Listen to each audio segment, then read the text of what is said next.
What's going on, Colts Nation? So, I really didn't want to make a video on this. I'm gonna be completely honest. But I feel like I need to get my emotion out there. If anyone was watching the live stream on Sunday, will know that I was pretty tilted. But I mean, even then, I was still not as bad as you could have seen me. I was really, really bad, and I just need to talk about this game. I need to mention everything and I need to get it out. And hopefully, me getting all this frustration out, all talking about it, will hopefully just get me to calm down because I've been holding it in. So, obviously, the Colts' playoff hopes are gone after a 97% chance to make the playoffs after week 15. After week 16, actually. The Colts lose their last two games to get kicked out of the playoffs and are no longer in the playoff picture and are being sent back to Indianapolis with a 9-8 record and no playoffs to show for it. And again, they leave Jacksonville without a win in Jacksonville since 2014.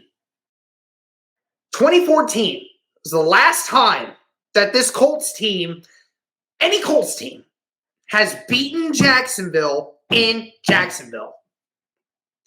I'm going to just tell you this right now, right off the top, guys. Until the Colts actually win in Jacksonville, I'm never going to pick them to win. I really don't care if any of you get offended by that.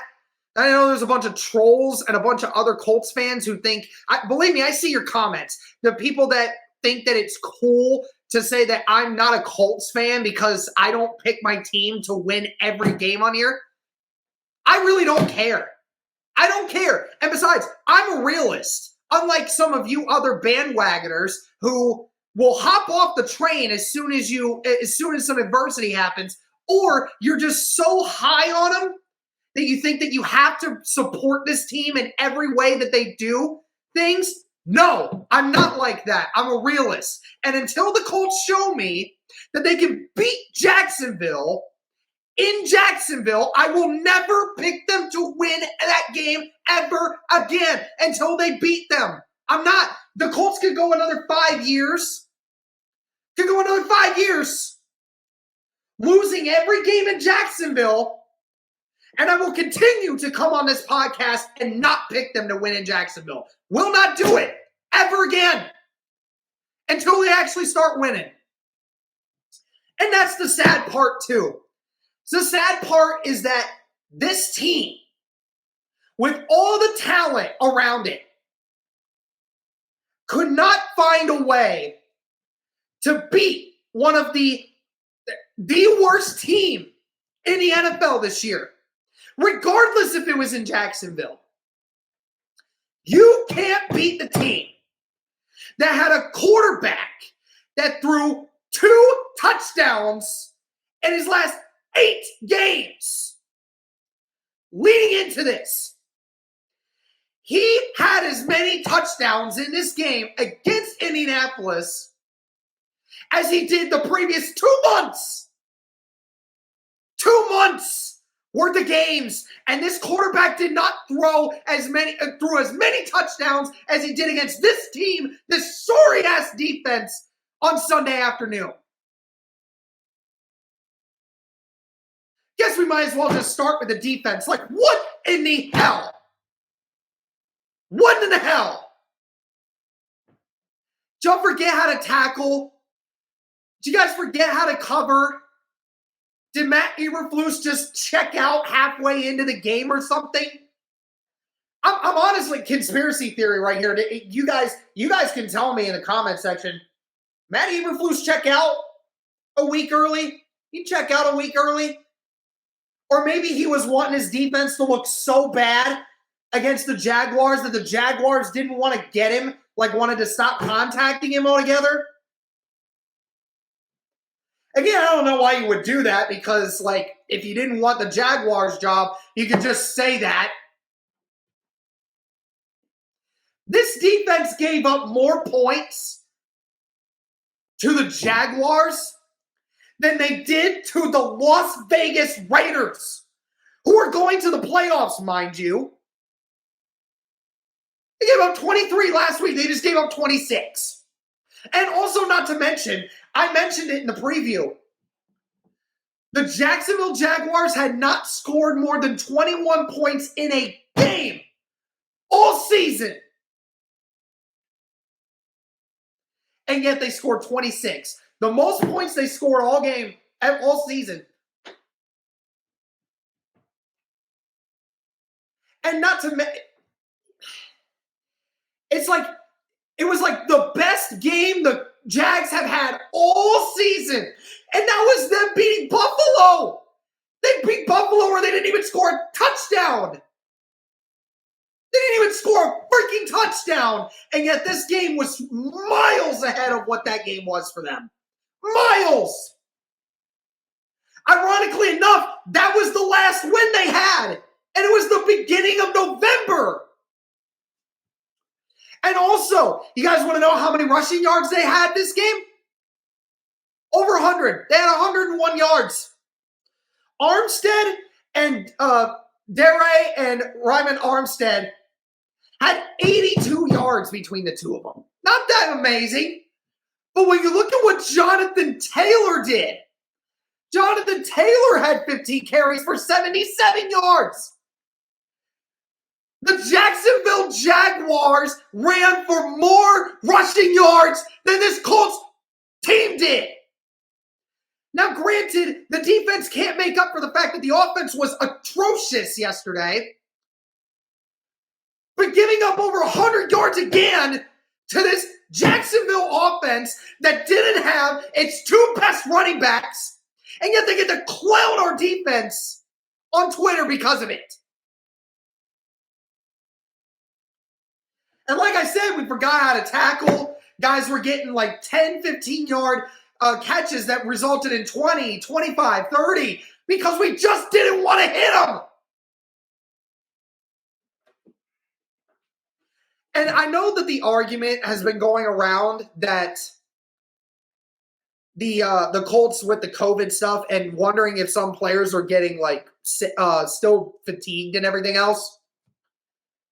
Let me tell you why I think that. Let me tell you why I think that is crap. Why I think that argument should be just thrown out the window. First off, it's just an excuse to trash on our players even more. That's one thing. Second thing, there were only two players on our defense, realistically, on this defense that played in that game yesterday. Now, mind you, the Colts were missing Xavier Rhodes and Rock Ya-Sin in this game. Rock Ya-Sin went out early in the first quarter, and Xavier Rhodes was already inactive. Didn't matter. You still had Isaiah Rodgers, who's been having a good season. You still had Kenny Moore, who was playing at an elite level. You still had George Odom in there, who was doing really well over the last several weeks while guys were out, Corey Willis being one of them. But yet somehow, some way, we continue to let other guys light us up. And back to the COVID thing again. Darius Leonard and Corey Willis were really the only two players that played in that game Sunday that had any COVID issues. Okay? And Darius Leonard seemed to be the only one that was showing any real emotion. And it was at the end of the game. At the end of the game, when they finally got a stop, and he finally started showing some emotion. Where was the rest of the defense? Where were they? What about Kenny Moore? What about Kenny Moore who didn't have COVID, who was getting picked apart yesterday by Marvin Jones? Marvin Jones, who got targeted 8 times, 7 catches for 88 yards and a touchdown. Who seemed to get every third down catch that he was thrown to. Every single one. Laviska Shenault, half the time running around, nobody's even getting close to him.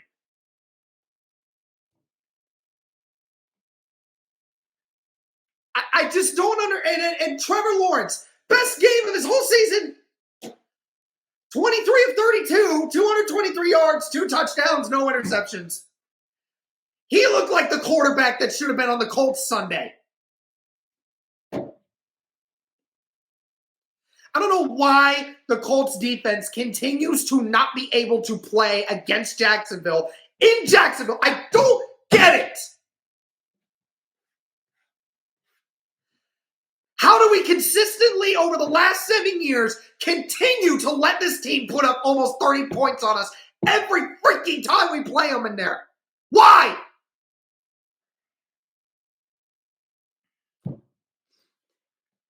And y'all want to yell about Carson Wentz being the problem. I get Carson Wentz was a huge problem, and I'm not condoning it. But this defense was trash. This defense was trash. And yet we won't talk about it because we keep talking about the quarterback. We keep talking about everything else. I don't know why Reich didn't have them prepared. Or better yet, why they, as a collective group, not as Frank Reich, because Frank Reich can't control their emotion, tell these guys who are collectively so great as a unit and culture and how they approach themselves, one of them did not step up and say, it's time to get the hell up.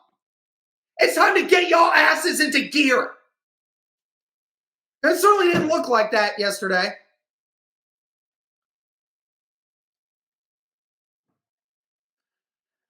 And then, of course, they were on the field for the majority of the game because the offense couldn't stay on the field long enough for the defense to get any kind of break. That offense was so atrocious. So atrocious. All game, there was nothing. Not a thing that the Colts did right. Not one thing. Not one. Play calling was atrocious. Frank Reich even mentioned it in the media, to the media today, on Monday, that this team became too reliant on the run later on in the season, and the offense hit Wentz and Reich didn't get it figured out, the pass game figured out. Well, here for the Colts fans who say, run the damn ball, run the damn ball, run the damn ball. Well, guess what, Colts fans? They apparently decided to take that motto to a whole nother level to where they just flat out forgot how to game plan an offensive game plan that involves some kind of effective pass rush or passing attack. I'm sure they game planned it. But they obviously didn't game plan it good enough. And obviously the offense didn't take the responsibility from anyone to make sure that the passing offense was in some way, shape, or form effective. Carson Wentz, last 5 games, been absolutely freaking atrocious. This game was just another one. 4.4 QBR. I think they said it was one of the worst QBRs, if not the worst QBR of any quarterback this season. Really? That is what you put on? That is what you do? When people were questioning you, when people were talking about your leadership, when people were talking about your ability to make plays, and you play like that? And I've been a Wentz supporter the whole year. I still kind of am. But to sit here and to have to look at that. Now, of course, the rest of the team didn't do him any favors. Even though Carson Wentz definitely made a ton of bad mistakes. Wide receivers dropping the football whenever it gets to them. And that's not been a thing that's been happening over the span of the season.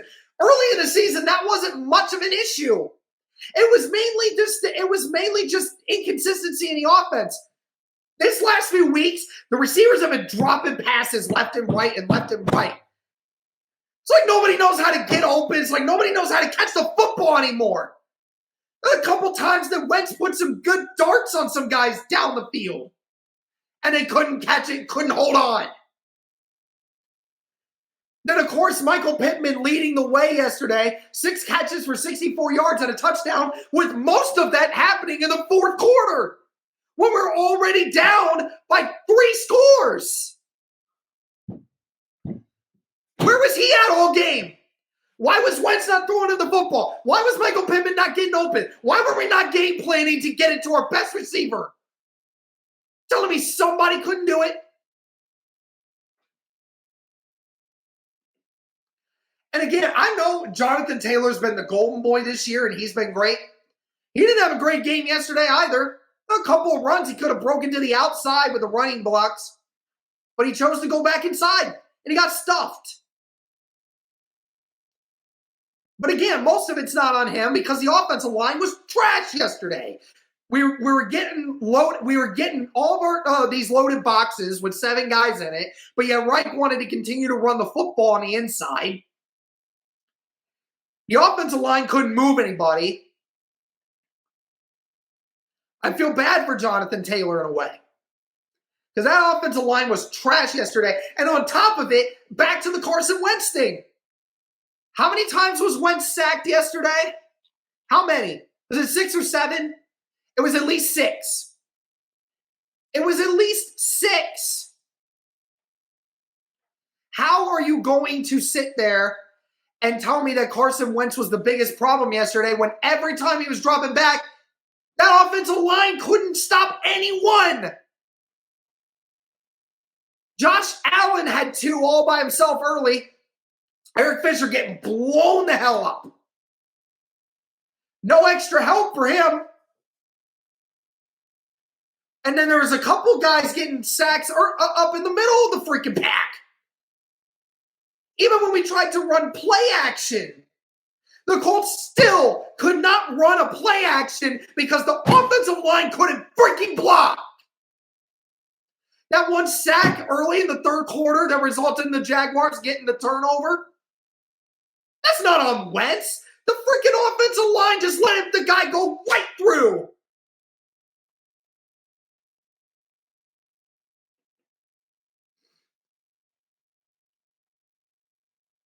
There's a lot of this team that's going to need to be fixed. Reich stated that Irsay is demanding answers for what needs to be turned around. Like, things need to be fixed. Like, he said it was a good meeting, but he said it was also very demanding. As he should be. This is way too talented of a roster to not be making the playoffs. You have 7 guys going to the Pro Bowl. You have 4 all-pro players on this roster. And you're telling me we can only win 9 games?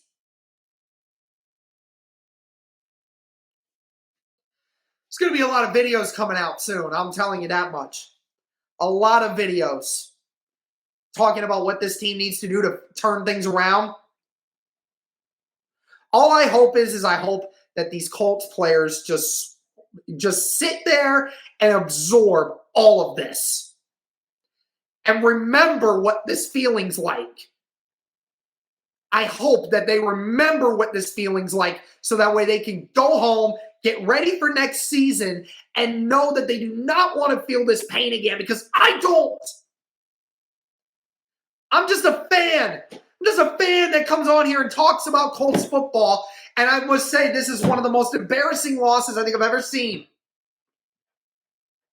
This team lost by as many points as what they were favored to go into in this game. It was a 30-point differential in the favorite to how the game ended.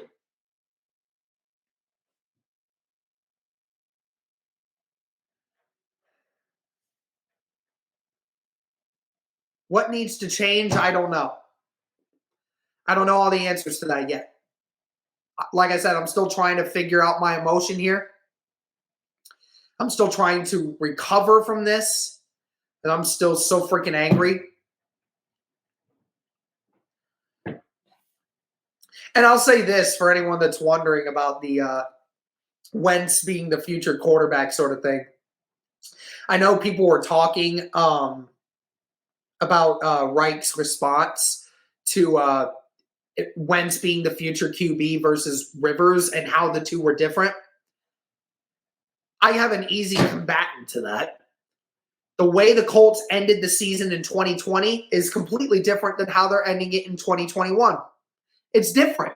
It's completely different.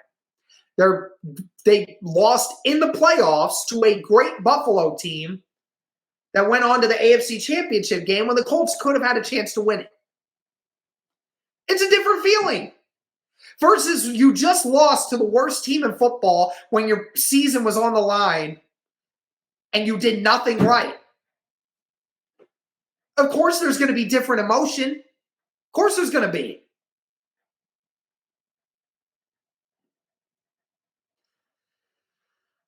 Like I said, there's going to be a lot more things that need to be said, and we're going to have much more content on the way. But very disappointing. Very disappointing game. Not only the fact that they lost, but just the fact that the way they lost. The fact that you got humiliated by a team who had a fan base that at that game had fans that were going there dressing like clowns to make fun of their owner during that game, and you let that team walk in and kick your ass.